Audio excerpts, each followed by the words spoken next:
এই কথা যেমনি বলতে নাই ভাগো ইমাম হোসেন বাবা গো যাওয়ার জন্য তৈরি হয়ে যাচ্ছেন। বাবা কিতাবের মধ্যে লিখছেন ইমাম হোসেনের একটা বেটা যার নাম কিতাবে বাবা গো বয়স লিখছেন 22 বছরের বেটা জয়নাল আবেদিন জ্বরে জ্বালাতে বাবা বাপের কাছে চলে আসিল। আব্বা আব্বা আপনি কোথায় যাবেন? আজকে আপনি তৈরি হচ্ছেন, কোথায় যাবেন আব্বা? বলছেন বেটা রে তোমাকে কি বলবো বেটা, আজকে আমি যাব যুদ্ধের ময়দানে যুদ্ধ করতে। বেটার গায়ে জ্বর আছে, বাপের হাত ধরে বলছেন আব্বা খবরদার না, আব্বা গো যদি পারে না আমাকে হুকুম দেন আমি যাব যুদ্ধের ময়দানে। হাইরে গায়ে জ্বর লাগা আছে, উঠতে পারে না, বসে বসে কাঁদছে। তবু বাপের কাছে পারমিশন চাইছে, আব্বা আমাকে পারমিশন দেন যুদ্ধের ময়দানে যুদ্ধ করব। ইমাম হোসেন চোখের পানি ধরে রাখতে পারলেন না, বেটাকে বুকে লাগায়া যেন কাঁদতে আরম্ভ করেছেন। আল্লাহ আল্লাহ গো আমার বেটা জয়নাল আবেদিন জ্বরে জ্বালাতে কাঁপছে, তবুও যুদ্ধের ময়দানে যেতে চাইছে। আব্বা আল্লাহ গো আমি আমার বেটাকে কেমন করে আমি পারমিশন দিব, আমার এই বেটাকে পারমিশন দিতে পারবো না। হায়রে ইমাম হোসেন বেটাকে বুকখানা লাগায়া বলছেন ওরে লাডলা দুলারা, ওরে কলেজারা পারা, ওরে নয়নারা তারা, আমি তোমাকে পারমিশন দিব না বেটা। আব্বা আব্বা আপনি পারমিশন দিবেন না কেন আব্বা? আব্বা আমার যে 7 বছরের বহিন সখিনা যে গড়াগড়ি করছে আব্বা, পানির জন্য কাঁদছে আব্বা, আপনি কেন পারমিশন দেবেন না?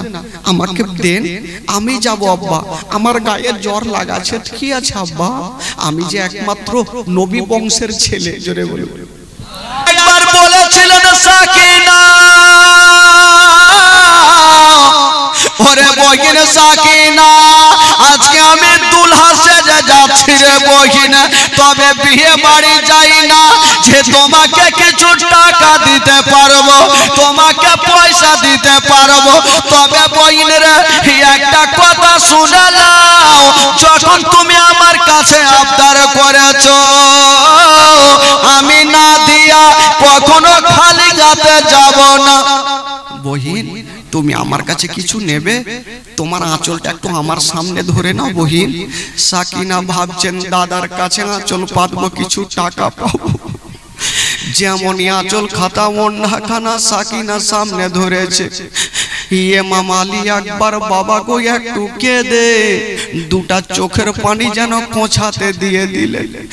আর বলছেন বহিন রে এই 2 ফোঁটা চোখের পানি তুমি যত্ন করে রেখে দিও, কারণ আজকে 2 ফোঁটা চোখের পানি ছাড়া তোমাকে কিছুই দিতে পারলাম না। এই 2 ফোঁটা চোখের পানি আমাকে দিয়ে গেলাম, বহিন রে আমাকে খুশি মনে বিদায় দাও। 7 বছরের বহিন সাকিনা ওই ওন্নাটাকে সামনে নিয়ে বুকে লাগায়া ঘরের কোণাতে গিয়ে যেন ডুগরে ডুগরে কাঁদতে লাগলো। হয়তো আমার ভাই আলী আকবর আর ঘুরে আসবে না। আলী আকবরকে ইমাম হোসেন বলছে বেটা রে তাড়াতাড়ি করে যুদ্ধের ময়দানে যাও। একটু আগিয়ে গিয়েছেন বন্ধুরা, ইমাম হোসেন মদিনার দিকে মুখ করে যেন দাঁড়িয়ে গেল, 1 কদম আগে বাড়ে না। ইমাম হোসেন বলছে বেটা রে কেন তুমি আগে বাড়ো না? বলছেন আব্বা গো আমি এই জন্য মদিনার দিকে মুখ করে কাঁদছি আব্বা, আজকে একটা কথা মনে পড়ে গেল। বলল কি কথা বেটা? বলছেন আব্বা যখন আমি আসছিলাম আমার 11 বছরের একটা বেটি যার নাম সুকুরা খাতুন আমার হাত ধরে কাঁদছিল আর বলেছিল আলী আকবর রে আমাকে সাথে করে নিয়ে চলেন, আমি মা ছাড়া থাকতে পারবো না। সেদিন আমি সান্ত্বনা দিয়ে বলেছিলাম বহিন কেউ তোমাকে নিয়ে গেল না, চিন্তা করো না, আমি তোমার ভাই কথা দিলাম তোমাকে আমি নিয়ে আসবো। বহিনের ওয়াদা পূরণ করতে পারলাম না, তাই মদিনার দিকে দেখে আমি একটু বহিনের কাছে ক্ষমা চেয়ে নিচ্ছি। এই কথা বলতে নেই আলী একবার মদিনার দিকে মুখ করে দুই হাত তুলেছেন, আল্লাহ আমার বহিনের আমি ওয়াদা পূরণ করতে পারলাম না, আজকে আমি কারবালায় যুদ্ধে যাব, জানি না ঘুরে আসবো কি আসবো না, তবে বহিনীরা আমাকে ভাই বলে তুমি ক্ষমা করে দিও। চলতে লাগলো দুলদুল। ইমাম হোসেন বলল, বেটা রে যাও, চিন্তা করো না, তুমি যুদ্ধের ময়দানে চলে যাও। ও যুবকেরা বাবা গো, নবী বংশের ছেলে ইমাম হোসেনের বেটা হাতে তরবারি নিয়ে যখন যুদ্ধের ময়দানে পৌঁছে গেছে, যুবক বন্ধুরা একদিকে ইমাম আলী আকবর একাই, একদিকে 22,000 সৈন্য দাঁড়িয়ে আছে। ওরে যুবকেরা, যার শরীরে নবী বংশের রক্ত আছে গো, তার সঙ্গে মোকাবিলায় করে কেউ টিকতে পারবে না। আলী আকবর দাঁড়িয়ে আছে, পাহুল মানের মতো দাঁড়িয়ে আছে। ইবনে সাদ বলল, তোরা কে আছিস, যাও আলী আকবরের মাথাটা কেটে নিয়ে চলে আসো। একটা লোক গেল, আলী আকবরকে বলছে, আলী আকবর যদি তুমি বাঁচতে চাও মার কাছে যাও। আলী আকবর বলেছিল, আজকে আমি ক্ষমা চেয়ে নিয়েছি, একটা জিন্দা রাখবো না। বাবা কথা বলতে নাই, যুদ্ধ শুরু হয়ে গেল। যেমন যুদ্ধ শুরু হয়ে গেছে মা গো বাবারা, ইমাম আলী আকবর হাতে ছিল তরবারি খানা, যেন বাবা কাজে লাগিয়ে দিল। যেই দিকে চালিয়ে যাই, 2-4 জন কেটে জমিনে পড়ে যাই। আলী আকবরের সামনে বাবা কেউ টিকতে পারে না। কথাই বলে বন্ধুরা, মারলে মার খেতে হয়, একজন দুরাচার একখানা বল্লম চালিয়ে দিল, একখানা বল্লম চালিয়ে দিয়েছে। ওই বল্লম খানায় এসে লাগবি তোলা, ইমাম হোসেনের হাতে লাগলো না, আলী আকবরের পায়ে লাগলো না, মাথায় লাগলো না। ওই বল্লম খানায় এসে আলী আকবরের চোখের মণিতে ঢুকে গেল। যেমনই চোখের মণিতে ঢুকেছে মা, আলী আকবর একবার আব্বা বলে জমিনে পড়ে গেছে। যেমনই জমিনে পড়েছে, আলী একবার ডুগরে ডুগরে কাঁদছে আর বলছেন, সাকিনা বহিন, আমি তোমার জন্য পানি আনতে পারলাম না। ভাই জয়নাল আবেদিন, আমি তোমার জন্য পানি আনতে পারলাম না। ইমাম আলী একবার মাটিতে পড়ে কান্দে, কিন্তু যে দুলদুলে এসেছিল ওই দুলদুল চতুর্দিকে ঘুরছে আর ভাবছেন, আল্লাহ আমার মালিক কেন আমার উপরে উঠে না, আমার মালিককে ছেড়ে যাব না। ইমাম আলী একবার বলছে, দুলদুল রে কানতে হবে না, আমার আহলিয়াদেরকে খবরখানা করে দে, আমি যুদ্ধের ময়দানে কামিয়াব হয়ে গেছি। ইমাম আলী আকবরের জবান থেকে একটা কথা বের হইল, যাও রে দুলদুল, দিও রে খবর, আমার মা জননী আর কান্দে না, মনের দুঃখ মনে রইল, মদিনা যাওয়া হলো না। ইমাম আলী আকবর কাঁদতে থাকলো আর দুলদুল বাবা চতুর্দিকে ঘুরতে থাকলো। দুলদুল চলে যাচ্ছে, ওইদিকে ইবনে সাদ বলল, কে আছো রে? তাড়াতাড়ি 22,000 সৈন্য যেন ইমাম আলী আকবরের চেহারার উপরে চালিয়ে দাও, কারণ ইমাম আলী আকবরের লাশকে যেন তার বাবা খুঁজে না পায়। বাবা গো, এই জন্য ইমাম আলী আকবরের চেহারা আমার নবীর মতো দেখতে ছিল। বাবা গো, সঙ্গে সঙ্গে 22,000 দুলদুল আলী আকবরের ওপরে যেন চলতে আরম্ভ করেছে। ঘোড়ার পাঁচ যদি একটা লোকের উপরে 22,000 চলে, বলুন তার বডি লাশখানা কোথায় থাকবে বন্ধুরা? কোন দিকে হাড় মাংস গেল, কোন দিকে কলেজা ছুটে চলে গেছে, কেউ নাই। বাবা গো, কারা যাবে? 10ই মুহররমের দিনে আলী একবার মা বলে ডেকে ছাড়, মুখে কথা বলতে পারলেন না। কোন দিকে চলে গেছে। ইমাম হোসেন চিৎকার পেয়ে দৌড়িয়ে গেল, আমার বেটা আলী আকবর কেমন আছে একবার গিয়ে দেখি। যেমনই যাচ্ছেন বন্ধুরা, আলী আকবরকে দেখতে পাওয়া যায় না। বাবা চতুর্দিকে খুঁজে গো, আলী আকবরকে দেখা যায় না। হঠাৎ করে দেখছেন বন্ধুরা, একদিকে আলী আকবরের হাতখানা কেটে পড়ে আছে। ইমাম হোসেন হাতখানা নিয়ে এক জায়গাতে করেছে, দেখছে এক টুকরো বডির মাংস এক জায়গাতে পড়ে আছে। বাবা গো, ইমাম হোসেন বেটার হাড় হাড্ডি মাংসগুলাকে কুড়াইয়া এক জায়গাতে জমা করেছেন। বন্ধুরা, কোন বাপ যদি বেটার অবস্থা দেখে, কোন বাপ থাকতে পারবে না, তবু ইমাম হোসেন চোখের পানি ফেলছেন। ইমাম হোসেন ধৈর্য ধরে আছেন। আল্লাহ গো, আমাকে কত পরীক্ষা নিতে হবে, আল্লাহ কত পরীক্ষা দিতে হবে। বাবা ইমাম হোসেন সঙ্গে সঙ্গে ওই বডি মাংসগুলাকে নিয়ে খিমাতে পৌঁছে গেল। ডাক দিচ্ছেন, বিবি তোমার আলী আসগরকে একবার তুমি নিয়ে আলী আকবরকে নিয়ে নাও। বিবি চলে আসিল, স্বামী গো বলুন আমার বেটা আলী আকবর কোথায় আছে? ইমাম হোসেন ওই হাড্ডি হাড় হাড়সি মাংসগুলা নিয়ে যেমনই বাবা গো বিবির কোঁচাতে রেখেছে, বিবি যেন ডুগরে ডুগরে কাঁদতে লেগেছে। কোন মা যদি সন্তানের অবস্থা দেখে গো, কেউ ছাড়া থাকতে পারবে না। ইমাম হোসেন বলেছিল, ও বিবি গোনারা,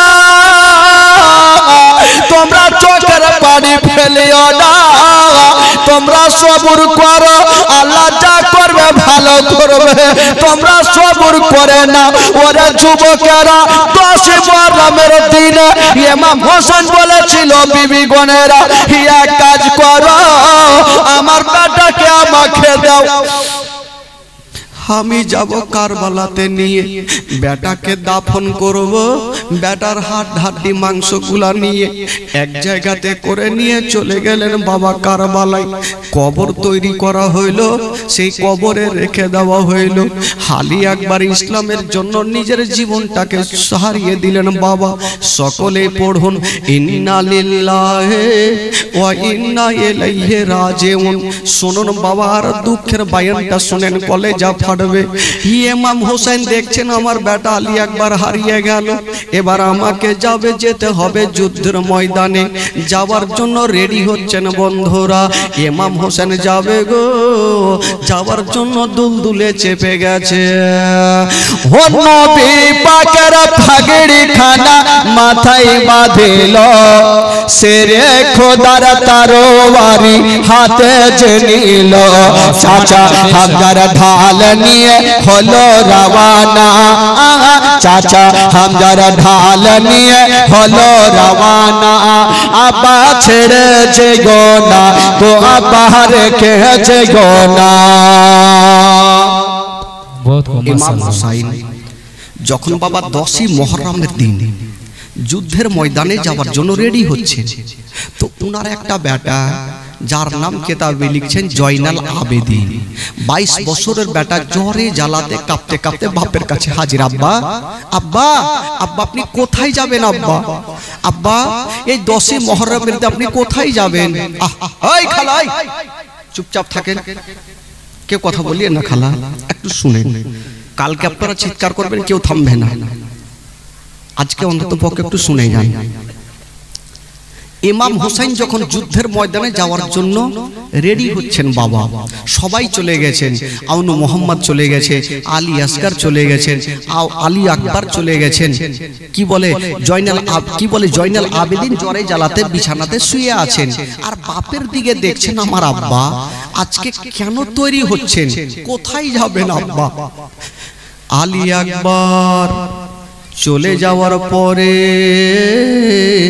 ইমাম হোসেন যেন বাবা দুলদুলকে রেডি করছেন, আর দাহালিয়াদেরকে বলছেন, আহালিয়ারা সবাই আমার কাছে আসো।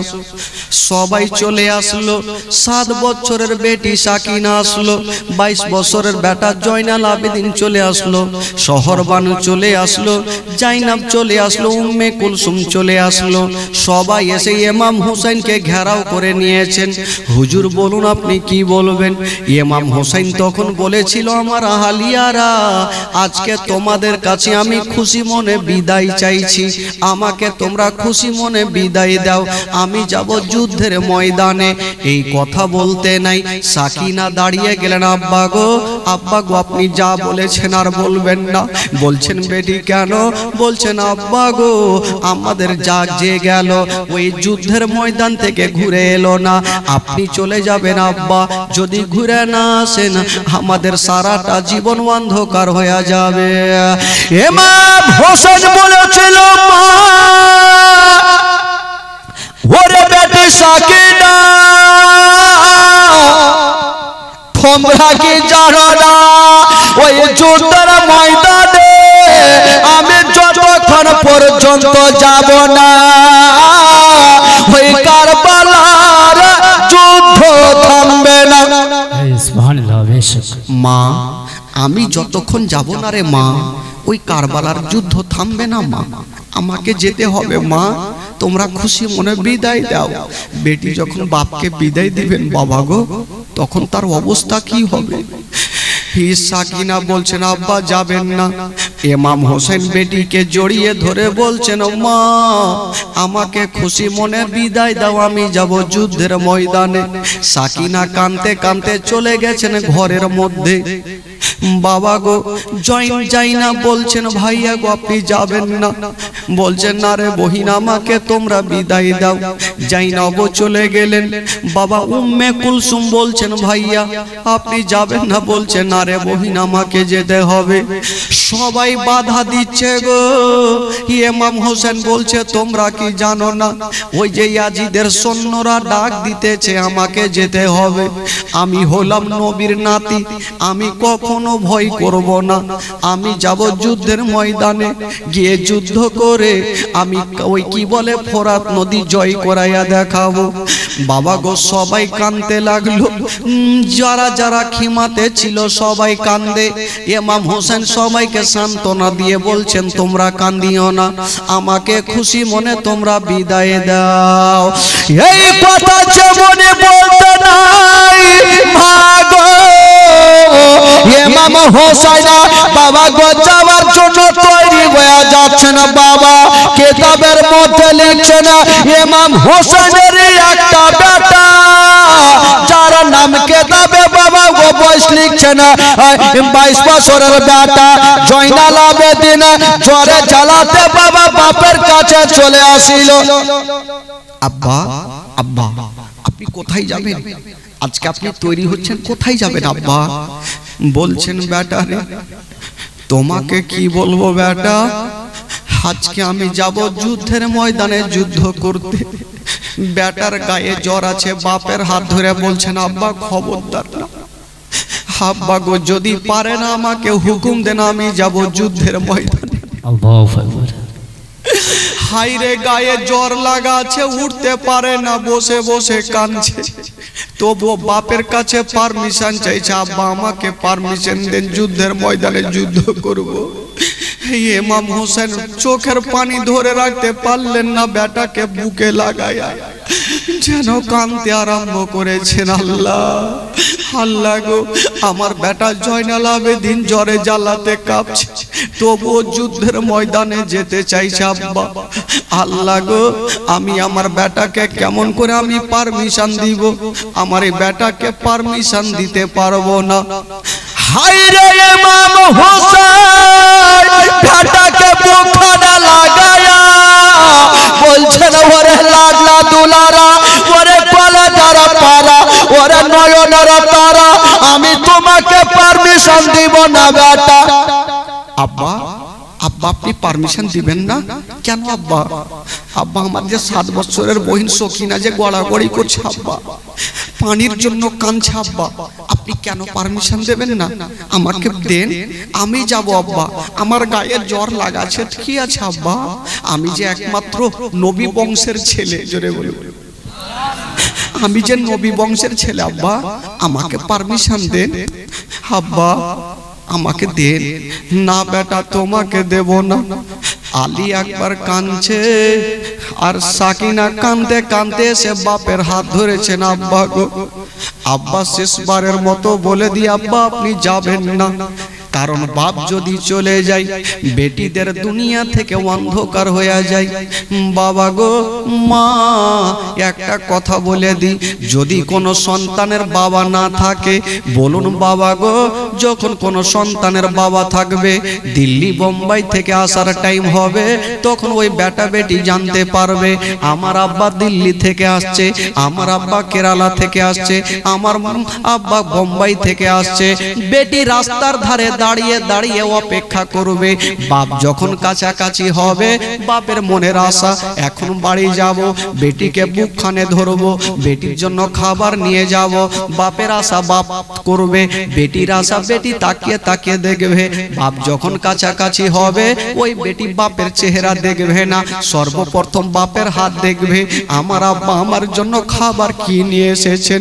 হা বাবা গো, বেটি বাপের হাতখানা দেখবে, আমার জন্য খেলনা কি নিয়ে আসিল। কিন্তু বাবা যেই সন্তানের বাবা থাকবে না বলুন ওই বেটির অবস্থা কি হবে? ওই বেটি তাকিয়ে তাকিয়ে কাকে দেখবে গো? বেটি কাউকে দেখতে পাবে না, অন্য অন্য ছেলেরা বাপের সাথে ঘোরাঘুরি করবে, যার বাবা নাই ওই বেটি কেমন করে থাকবে? বাবা গো সাকিনা এসে বাপের হাত ধরেছেন, আব্বা আব্বা আপনি যাবেন না আব্বা, বাপ যার থাকবে না দুনিয়াটা অন্ধকার। বলছেন মা তুমি কেমন করে বুঝলে রে মা, আমি কারবালার ময়দান থেকে ঘুরে আসবো না রে মা। সাকিনা কাঁদছেন আর বলছেন আব্বা গো যাকে পাঠিয়েছি আব্বা কেউ ঘুরে আসেনি আব্বা, আপনিও যাবেন না। মা গো শুনেন মা, কলেজা খানা ফেটে যাবে মা। সাকিনা রেডি হয়ে গেছে, বাপের হাতখানা ধরে নিয়েছেন, আব্বা যাবেন না। ইমাম হোসেন বেটির গালে মুখে চুমা খেয়ে সান্ত্বনা দিয়ে বলছেন বহিন যাই না, আমার বেটি সাকিনাকে নিয়ে যাও, সাকিনার কোনো কষ্ট দিও না, সাকিনার কোনো দুঃখ দিও না। ইমাম হোসেন বেটিকে সান্ত্বনা দিয়া যেন বাবা দুলদুলে চেপে গেল। 10 মুহররমের দিনে বাবা গো দুলদুলে চেপে গেছে, সবাই কাঁদছে, ভিতরে খিমার মধ্যে সবাই কাঁদছে, একদিকে সাকিনা কাঁদছে, একদিকে জয়নাল আবেদিন কাঁদছে, একদিকে শহরবানু কাঁদছে, একদিকে জাইনাব উম্মে কুলসুম কাঁদছে, সবাই কাঁদতে থাকলো গো। ইমাম হোসেন যেন বাবা দুলদুলে চেপে গেল, যেমনই দুলদুলে চেপেছেন বাবা দুলদুলের লাগামটা টান দিচ্ছেন বাবা, কিন্তু দুলদুল এক কদম আগে বাড়ে না, দুলদুল আগে বাড়ে না। ইমাম হোসেন বলছেন আল্লাহ আমার দুলদুল কেন আগে বাড়ে না? ওরে দুলদুল রে তুইও কি নারাজ হয়ে গেলি?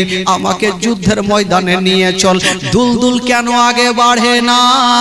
ওই দুলদুলের বাবা জোড়া সামনের পা, 7 বছরের বেটি সাকিনা বাবা জড়িয়ে ধরে আছে। আর বলছে দুলদুল রে আমার আব্বা জানকে নিয়ে যেও না, আমার আব্বা জানকে নিয়ে যেও না। ওই ইমাম হোসেন কারবালা যাই ঘোড়ার ওপর চড়ে, আরে মা সাকিনা পড়ে আছেন ঘোড়ার পা ধরে। ওই ইমাম হোসেন কারবালা যাই ঘোড়ার ওপর চড়ে, আরে মা সাকিনা পড়ে আছেন ঘোড়ার পা ধরে। ইয়াতই করে বুঝাইয়া বা হৃদয় মানে না, ইয়াতই করে বুঝাইয়া বা হৃদয় মানে না। আপা ছেড়ে যেও না গো, আপা রেখে যেও না। ওই বাবা এক কদম আগে বাড়ায় না, কেমন করে বাড়াবে গো? ওই দুলদুলের জোড়া পা 7 বছরের সাকিনা ধরে আছে। দুলদুল আগে বাড়বে চলে না। আহা সাকিনা বলছে দুলদুল আমার আব্বাকে নিষেধ করেছি, আমার আব্বা মানেনি। দুলদুল আমি তোমার পা ধরেছি, আমার আব্বাকে নিয়ে যেও না, আমার আব্বাকে নিয়ে যেও না। ওরে দুলদুল তবে একটা কথা শুনে যাও, আমার আব্বাকে যদি নিয়ে যাও তবে আমার বুকের ওপরে পা রেখে যাও। কারণ আমার আব্বা যদি না থাকে তবে আমার ও দুনিয়াতে থাকার কোনো দরকার নেই। আমি আব্বা ছাড়া থাকতে পারবো না। আমার আব্বা জানকে নিয়ে যেও না। দুলদুল ভাবছেন খোদা আমি যদি এক কদম আগে বাড়াই তবে সাকিনার বুকের ওপরে পা চেপে যাবে, আর যদি সাকিনার ওপরে পা চেপে যায় তবে সাকিনার বাঁচবে না। বাবা গো দুলদুল বলছেন খোদা তুমি আমার জবান খানা খুলে দাও। ইমাম হোসেন চলতে বলছে আর তার বেটি সাকিনা আমাকে দাঁড়াতে বলছে। আমি কোনটার কথা শুনবো? জবান খানা খুলে দাও, আমি হোসেনের সঙ্গে যেন কথা বলতে পারি। বাবা গো আল্লাহ জবান খানা খুলেছেন। ওই দুলদুল বলছেন ও গো আমার মালিক, ও গো মা ফাতেমার বেটা হোসেন আপনি একবার তাকিয়ে দেখেন, আপনি তো চলতে বলছেন, আমার পায়ের দিকে তাকিয়ে দেখেন। ইমাম হোসেন যেমনই তাকিয়ে দেখছে মা 7 বছরের বেটি সাকিনা ধুলাতে লটলটি করে দুলদুলের পা ধরে আছে আর বলছে আমার আব্বাকে নিয়ে যেও না। বাবা গো ইমাম হোসেন দেখতে নাই, বেটিকে টেনে বুকখানে লাগিয়েছে। মা তুমি কান্দিও না।